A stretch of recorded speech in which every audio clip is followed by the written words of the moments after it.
다니엘서 5장 1절에서 7절 그리고 17절에서 31절까지입니다. 벨사살 왕이 자기의 귀족 1000명을 위하여 큰 잔치를 베풀고 그 1000명 앞에서 포도주를 마시니라.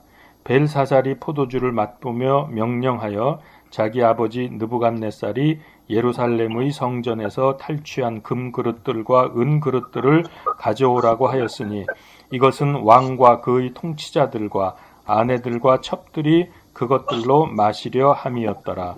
이에 그들이 예루살렘에 있던 하나님의 집의 성전에서 탈취한 금그릇들을 가져오매 왕과 그의 통치자들과 아내들과 첩들이 그것들로 마시더라. 그들이 포도주를 마시고는 금과 은과 놋과 쇠와 나무와 돌로 된 신들을 찬양하니라. 바로 그때에 사람의 손에 손가락들이 나와서 등잔대 맞은편에 왕궁의 회칠한 벽에 글을 쓰는데 왕이 글을 쓰는 손의 일부를 보니라.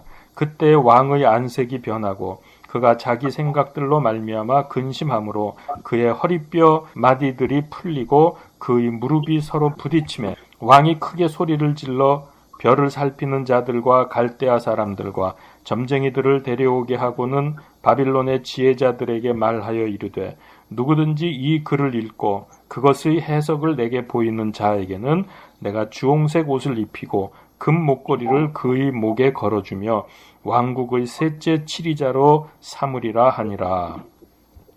17절부터 31절까지입니다. 그때 다니엘이 왕 앞에서 응답하여 이르되 왕의 선물은 왕이 가지시옵소서. 왕의 보상은 다른 사람에게 주옵소서. 그러나 내가 왕을 위하여 그 글을 읽고 그 해석을 왕에게 알려드리리이다. 오 왕이여, 지극히 높으신 하나님께서 왕의 아버지 느부갓네살에게 왕국과 위엄과 영광과 존귀를 주셨나이다. 그분께서 그에게 주신 위엄으로 인하여 모든 백성들과 민족들과 언어들이 그 앞에서 떨고 두려워하였었나이다.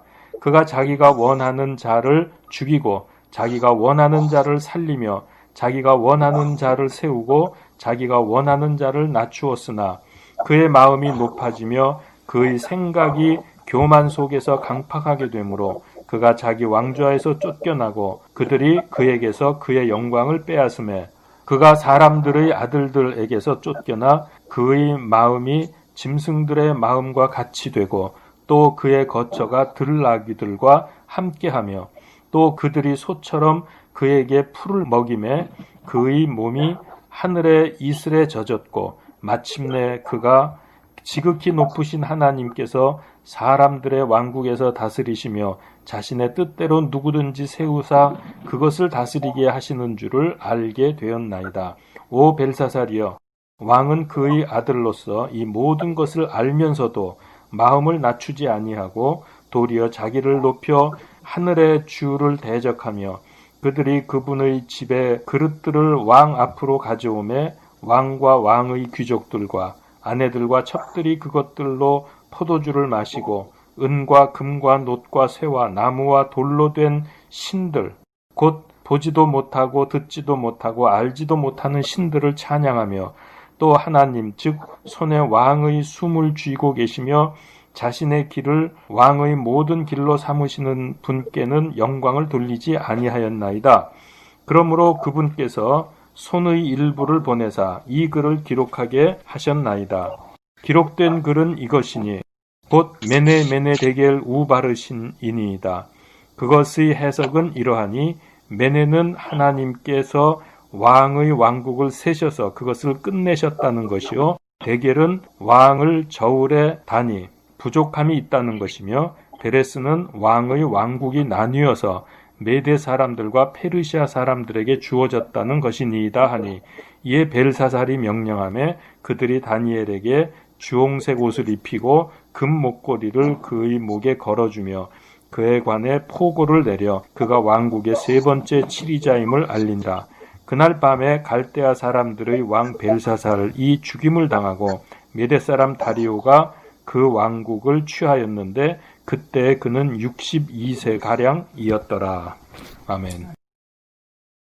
그동안 성경을 어떻게 볼 것이냐 그리고 거기에 의해서 성경에서 좀 이해하기 어려운 부분들을 골라서 꽤 오랫동안 말씀을 나누었고, 그러다 보니까 너무나 다니엘서를 오랫동안 쉬었다고 생각이 돼서 이제 오늘부터 다시 다니엘서 그동안 4장까지 했으니까 5장 오늘 들어갑니다.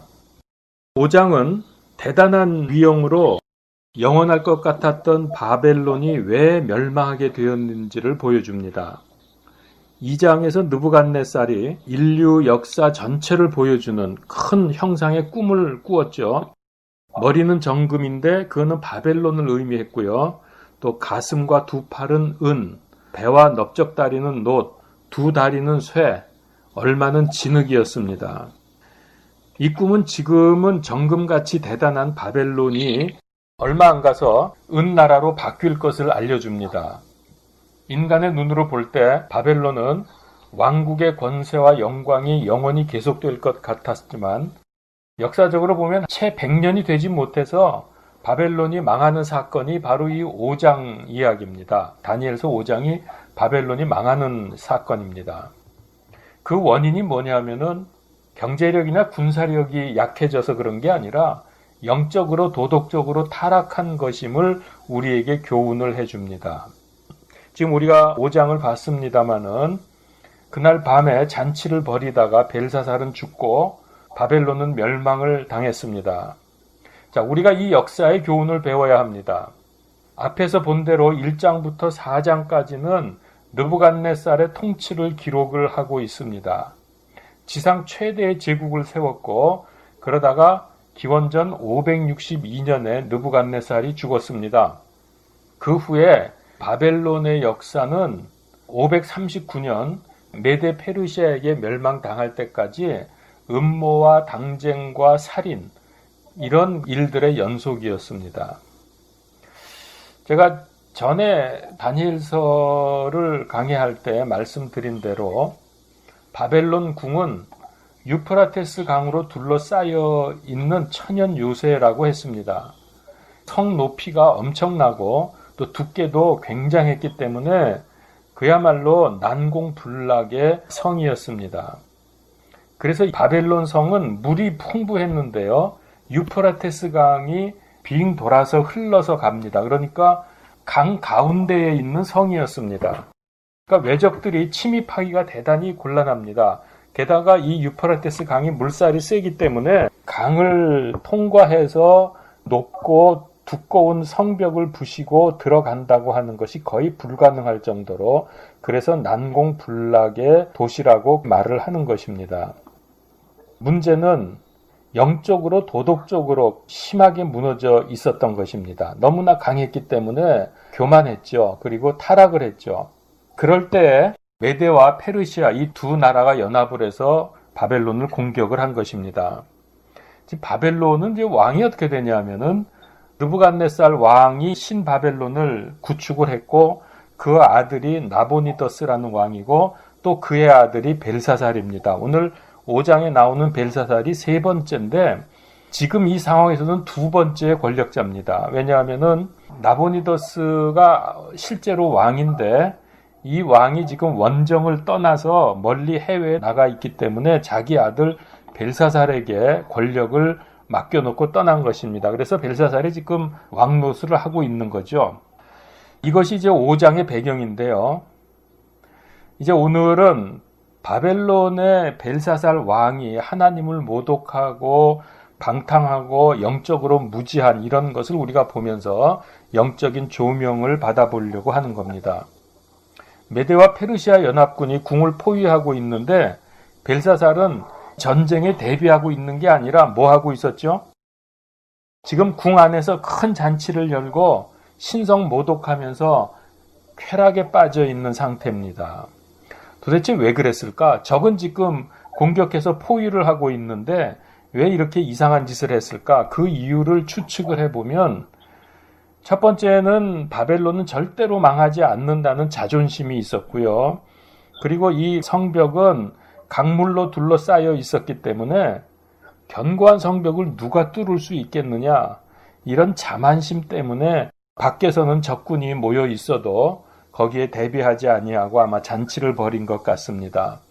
잔치를 벌이면서 무슨 짓을 했냐면은 예루살렘 성전에서 뺏어온 금그릇과 은그릇을 술 담아서 마시는 이런 신성 모독을 하고, 그것도 모자라서 바벨론의 우상 신들을 찬양하는 일을 했습니다. 자, 이런 일들을 하고 있을 때에 이상하고 놀라운 일이 벌어졌습니다. 이 나라의 위기 앞에서 하나님을 모독하면서 우상 축제를 벌이고 있는데 갑자기 왼 손가락이 나타났습니다. 그리고 벽에 글을 씁니다. 5절에 나오죠. 이게 뭐냐면은 심판의 메시지였습니다. 근데 왕이 얼마나 두려웠는지 6절에 보면은 허리가 흔들리고 무릎뼈가 부딪히면서 덜덜덜 떨었다고 합니다. 그래서 도대체 이 벽에 쓰여진 글씨가 무언지를 알아보기 위해서 점성가, 고위 관리인들, 점쟁이들, 지혜자들 다 불러 모았지만은 아무도 이 벽에 쓰인 글을 이해하지 못했습니다. 그래서 얼마나 놀랐는지 이 벨사살이 7절과 16절에 보면은 만약에 누구든지 이 뜻을 알려주면은 이 왕국의 셋째 치리자를 삼겠다고 2번이나 말을 합니다. 왜 셋째 치리자인지 아까 제가 잠깐 설명을 드렸는데, 첫째 치리자는 벨사살의 아버지 나보니더스 왕이고, 근데 그는 지금 원정을 떠나 있고 아들인 벨사살이 지금 이 나라를 다스리고 있는 거죠. 그러니까 이 벨사살은 쉽게 말하면은 위임받은 섭정왕이죠. 그러니까 벨사살이 2번째 왕이고요. 그래서 셋째 치리자로 삼겠다고 하는 것은 벨사살이 줄 수 있는 가장 최고의 자리입니다. 자, 그래서 이렇게 떨고 있다는 소식을 들은 왕비가, 이 왕비는 벨사살의 부인이 아니고 어머니입니다. 그러니까 나보니더스 왕의 부인입니다. 그 어머니가 다니엘을 추천을 합니다. 아무도 이걸 해석을 못했는데 다니엘이 과거에 어떤 일을 했는지 설명을 하면서 다니엘을 한번 불러와 봐라. 이제 그래서 다니엘이 이 자리에 불려오게 되었습니다. 그랬더니 이제 또 말을 하죠. 네가 만약에 이 글을 해석을 하면은 내가 주홍색 옷을 입히고 금목걸이를 걸어주고 왕국의 3번째 치리자로 삼겠다. 그랬더니 17절에서 다니엘이 그거는 딴 사람이나 주세요 라고 이렇게 말을 합니다. 그럼 무슨 뜻입니까? 나라는 망하는데 그딴 거 다 필요 없고 내가 해석해 주는 거 듣고서 정신이나 차리시오 라고 하는 그런 의미로 보여집니다. 그래서 이제 벨사살의 죄를 다니엘이 차근차근 알려줍니다. 그게 이제 18절부터 21절인데, 자, 먼저 선왕, 그러니까 느부갓네살 왕의 삶을 일목요연하게 정리를 해줍니다. 우리가 이거 1장에서 4장 쭉 지내오면서 이거를 알고 있습니다. 벨사살은 정확히 말하면 느부갓네살의 손자입니다. 이 사실을 알면서도 벨사살이 어떻게 했느냐?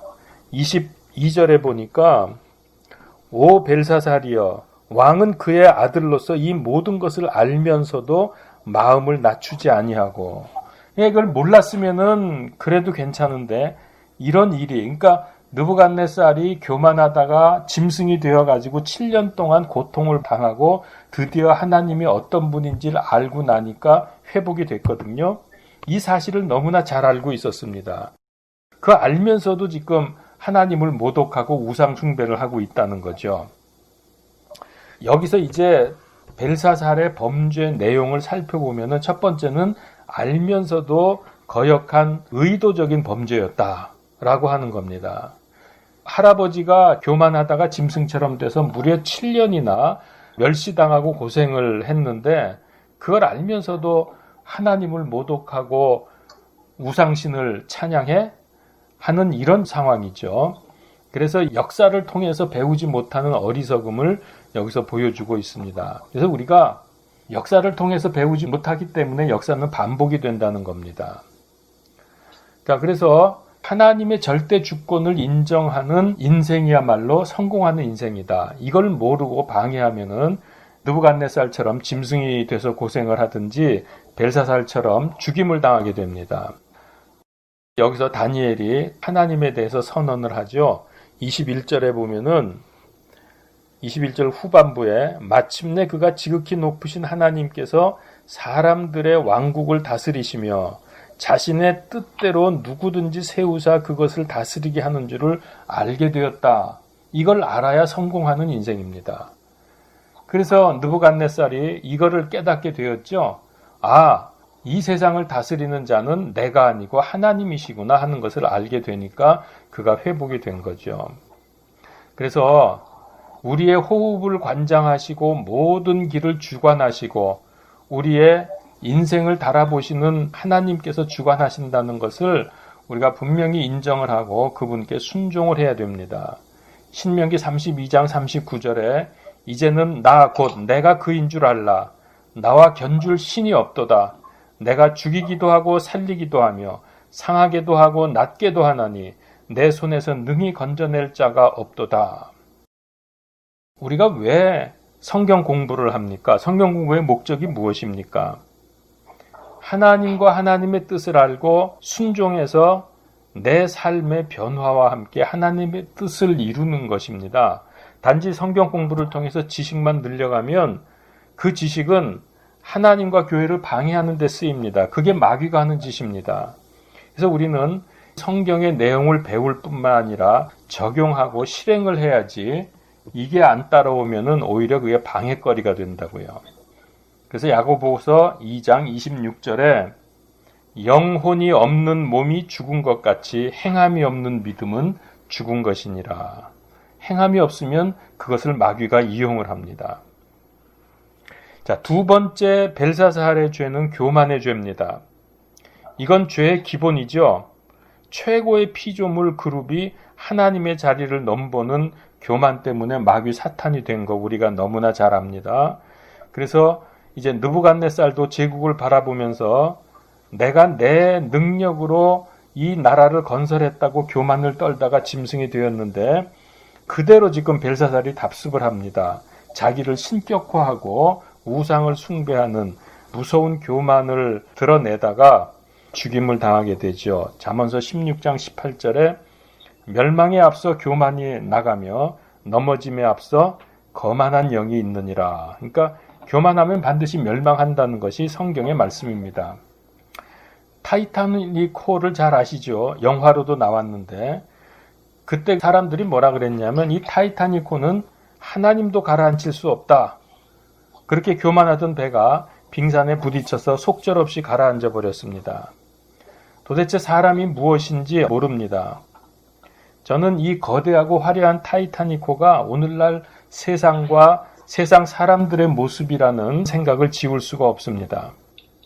하나님께 대항해서 하나님 없이 잘 살아보자고 쌓았던 바벨탑이 무너지고 중지된 것하고 다를 바가 없죠. 그 대단하고 화려한 인류 역사와 문명과 문화가 한순간에 무너지고 가라앉아 버릴 것입니다. 주 예수님께서 이제 곧 오실 텐데 인간이 하나님 없이 세운 모든 문명과 문화, 화려한 역사, 이 모든 것이 다 무너져 버리고 말 것입니다. 그리고 모든 무릎이 그분 앞에 꿇게 될 것입니다. 절대로 교만하면 안 됩니다. 세 번째 벨사살의 범죄는 우상 숭배입니다. 하나님의 성전의 그릇을 가지고 와서 거기다가 술을 마시고 금, 은, 놋, 쇠, 나무, 돌로 된 우상을 찬양을 했습니다. 느부갓네살 우리 할아버지는 하나님 앞에 꼼짝 못했지만 나는 그보다 더 크다 이런 교만의 뜻으로 이런 일을 행했는지 모르겠습니다. 어쨌든 보지도 듣지도 알지도 못하는 생명 없는 형상을 찬양하면서 생명의 주인이신 하나님을 조롱하는 그들 속에 세상 사람들의 모습을 볼 수 있습니다. 그래서 이제 하나님의 진노의 심판이 임합니다. 왼 손가락이 나타났습니다. 글을 쓰는데 극적인 하나님의 역사죠. 자, 그런데 이게 도대체 무슨 뜻인지를 알 수가 없습니다. 그래서 지금 다니엘이 불려왔는데요. 80을 넘긴 노인입니다. 다니엘이 왔는데 여전히 그는 하나님의 사람이었습니다. 정말 평생 변함없이 하나님의 사람으로 쓰임받는 그의 생애가 여러분 어떻습니까? 부럽다 못해서 저는 질투가 날 정도입니다. 다니엘은 손가락을 누가 보냈는지 알고 있습니다. 그리고 왕에게 읽고 해석을 해줍니다. 세상 사람들은 나타난 현상만 보고 두려워서 무릎이 부딪히면서 떨리고 정신 못 차리지만은 하나님의 사람은 그 원인과 정확한 의미와 대책을 알고 있습니다. 자, 그 글을 읽어보니까 뭐냐면 25절에 보니까 메네 데겔 우바르신 다니엘이 읽었습니다. 메네라는 말은 뭐냐면 숫자를 센다는 뜻이고요. 데겔은 무게를 달아본다. 우바르신은 이 우는 접속사입니다. 그리고 그래서 and라고 하는 접속사고요. 그다음에 바르신 이거는 베레스의 복수형인데 베레스라는 말은 나눈다, 쪼갠다 그런 뜻입니다. 그러니까 이 말씀을 그대로 직역을 하면은 메네 두 번 반복했으니까 세고 또 세고 무게를 달아서 나눈다 라고 하는 뜻입니다. 그게 이제 26절부터 28절까지 쭉 이렇게 설명이 되어 있는데요.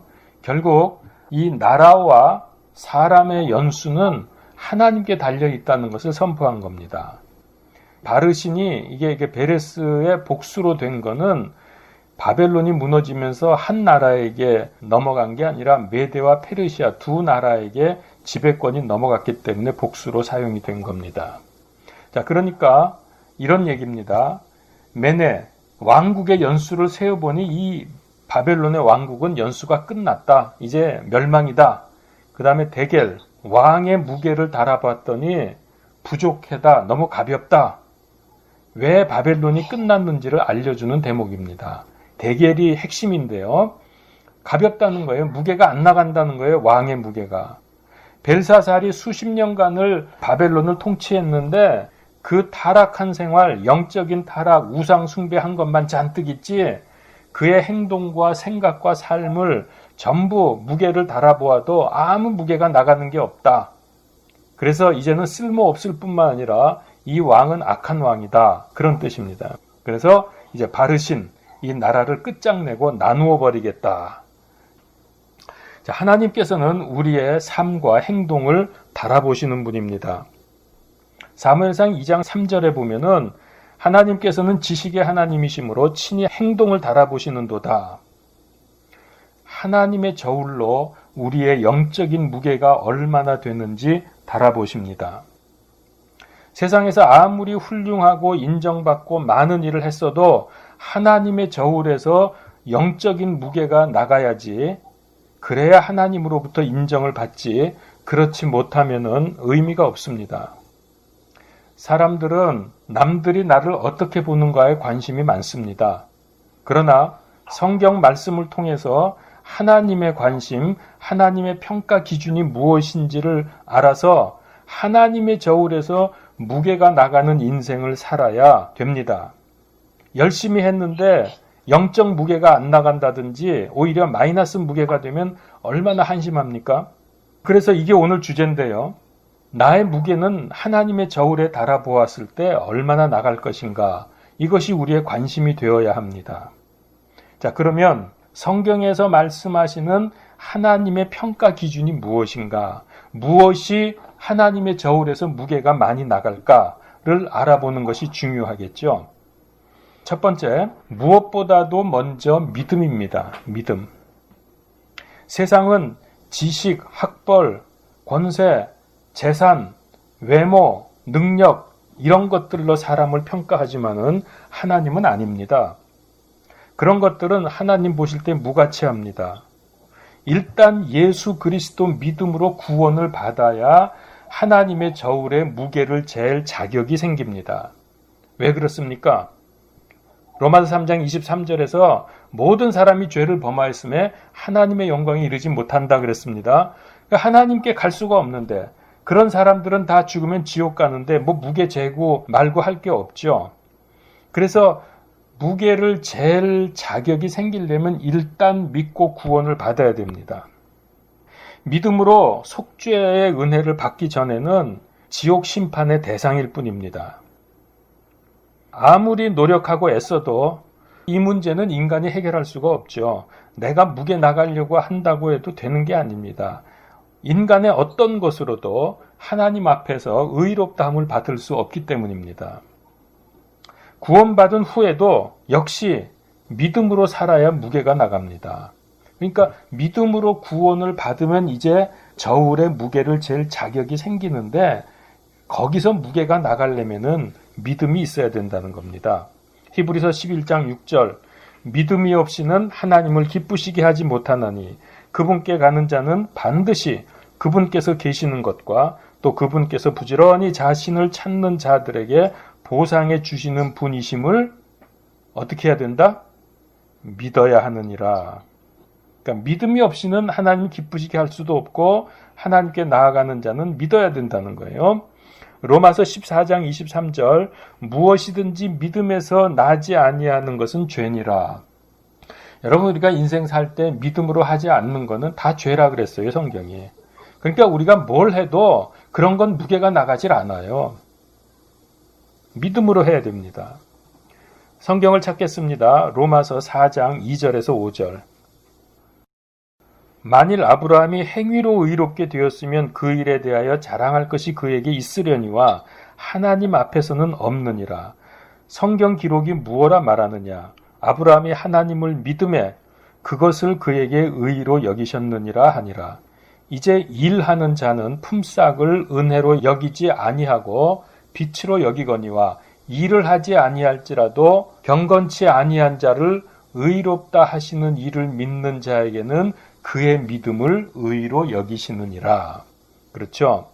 하나님을 믿는 믿음 안에서 생각하고 결정하고 행동하시기를 바랍니다. 믿음으로만이 우리가 하나님 앞에서 의로워질 수 있습니다. 믿지 않는 건 전부 죄라고 했습니다.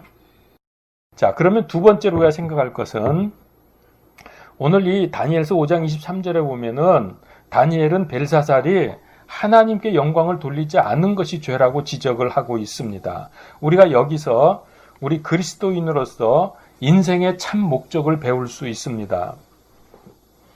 하나님께서 나로 지금 살게 하시는 이유가 뭘까? 이렇게 살면서 이런저런 일들을 하게 하시는 궁극적인 목적이 무엇일까? 그분께서 영광 받으시기 위함입니다.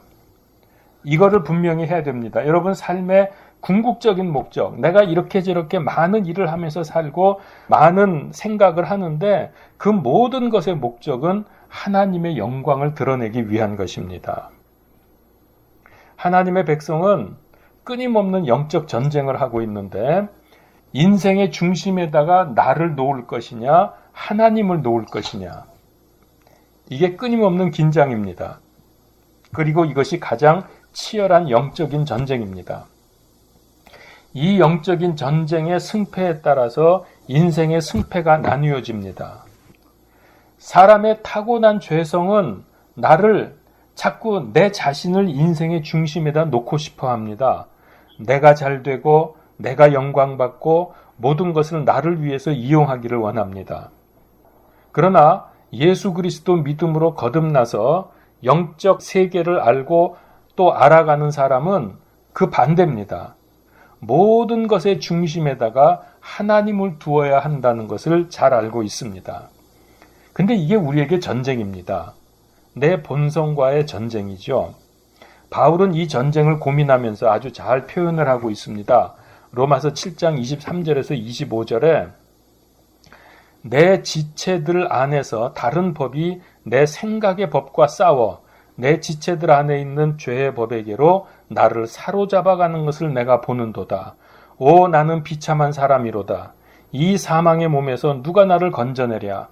예수 그리스도 우리 주를 통하여 내가 하나님께 감사하노라. 그런즉 이와 같이 내 자신을 생각으로는 하나님의 법을 섬기되 육신으로는 죄의 법을 섬기노라.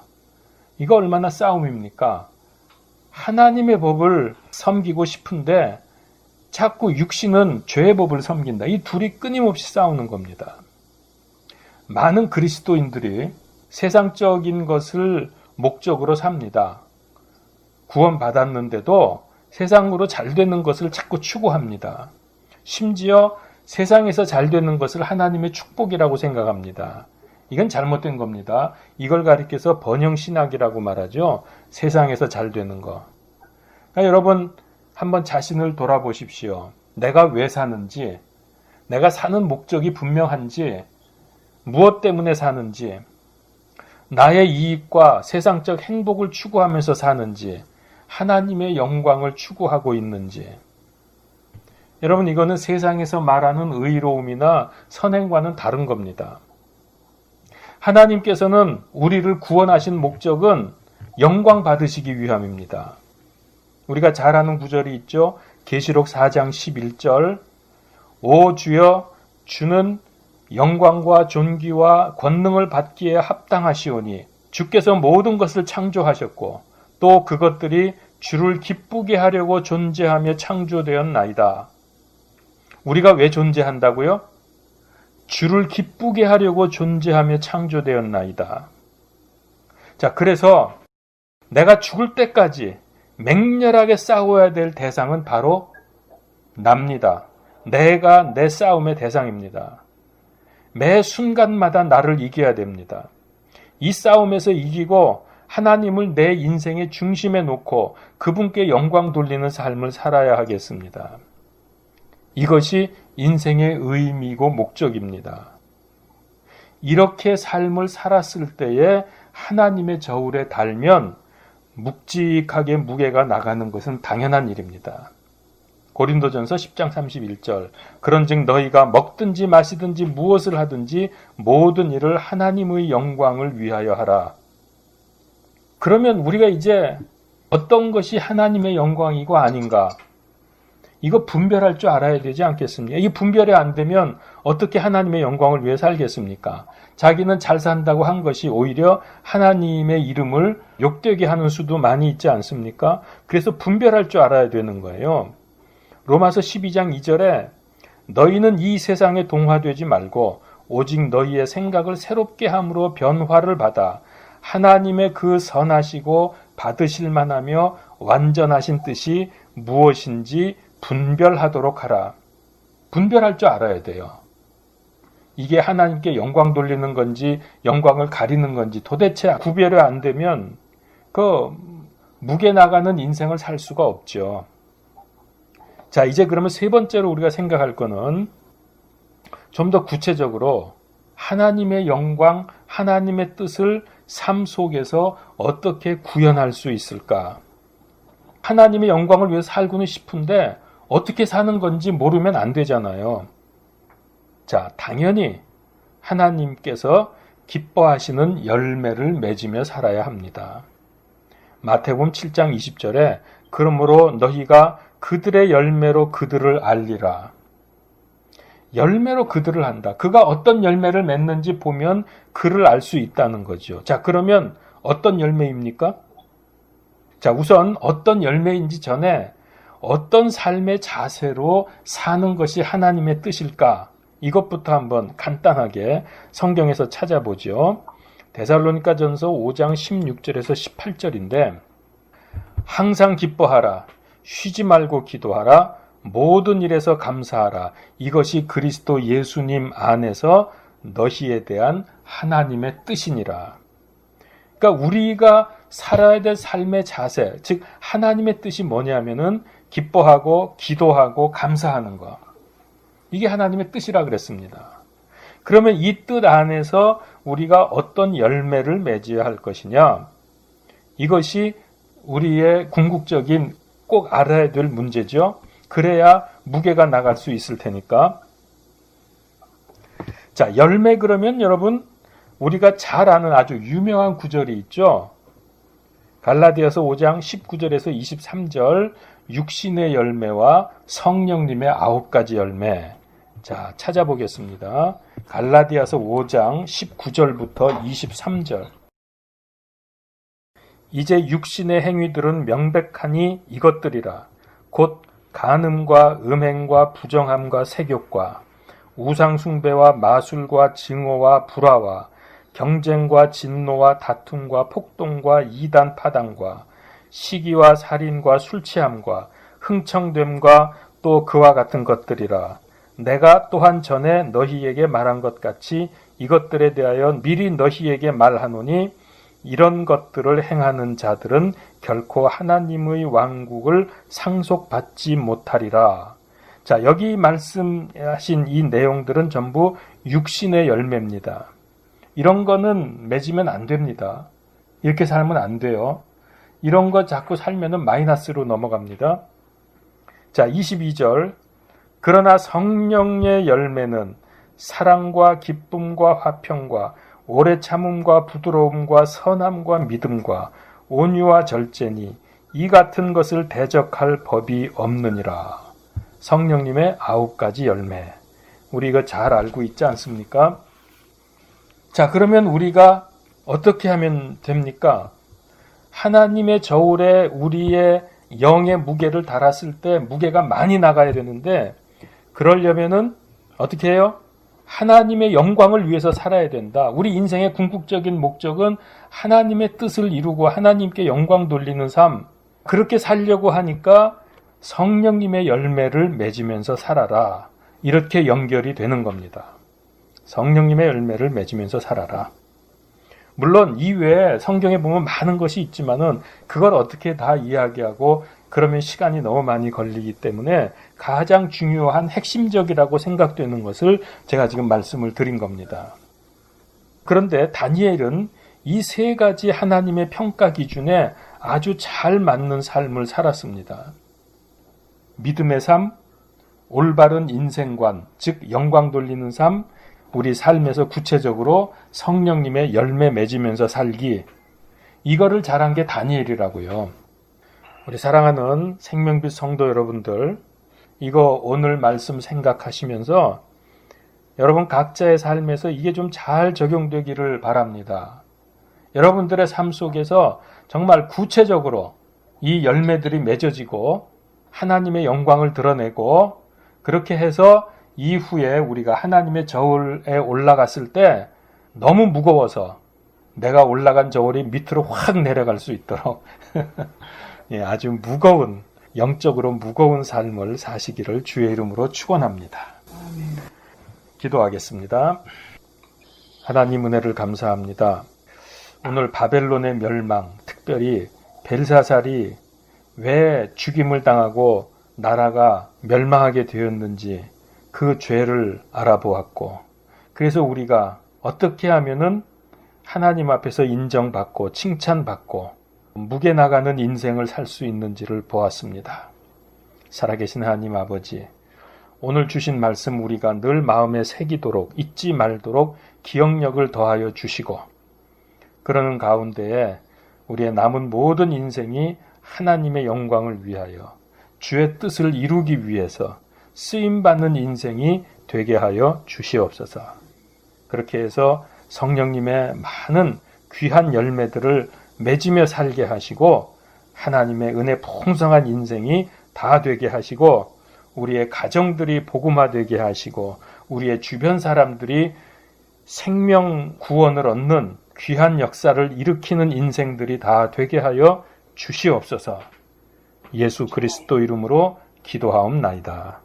아멘.